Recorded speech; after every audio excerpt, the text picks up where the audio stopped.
مرحبا بكم في مطبخ الصالحات. اليوم جبت لكم واحد الوصفه هايله وهي مملحه غولي بواحد الطريقه جد بسيطه. نبدا بسم الله على بركه الله. اول حاجه نديروا هنا علبه تاع ياغورت ناتور، نكيلو بهذه العلبه، ندير فيها علبه،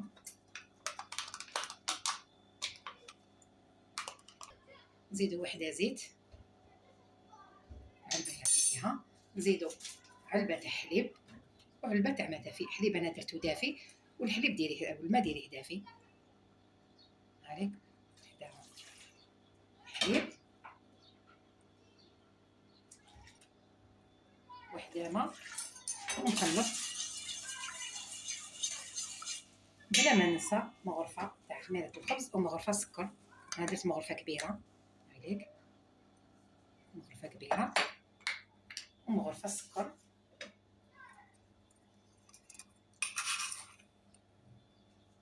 ونخلط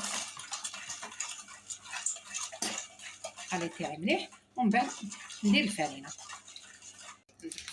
ندير هنا شويه لاليفير يعني نص باكي 5 غرام ونزيد مغرفه صغيره تاع الملح، ونطم العجينه تاعي حتى نتحصل على عجينه طريه.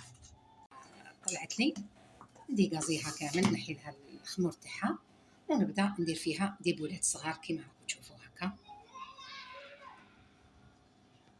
وكنبدا نفتح فيهم بسم الله هكا، لازم نفتحوها رقيقه.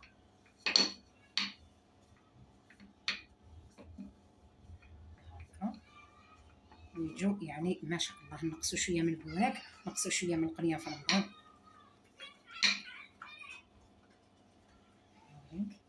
والعجينه يعني واش نحكي لكم، ما شاء الله تمد لكم الطوع كيما حبيتوا. هذيك انا كنت هنا طيب شويه فيونداشي مع صوص حمراء كيما راكم تشوفوا. دوك ندير هنايا كميه، هذيك نديرها كامل بالطول، ونزيد ندير شويه فرomاج رابي. دوكا نطوي الجوانب هكا كيما راكم تشوفوا، ونبدا نلوي فيها هكا كيما راكم تشوفوا. نكملهم كامل بهذه الطريقه ونرجع لكم بحول الله. كامل حكمت هنا حبه بيض، درت لها شويه الحليب ودرتهم كامل من الفوق، ندير لهم. واخر حاجه ندير لهم من الفوق فرomاج رابي.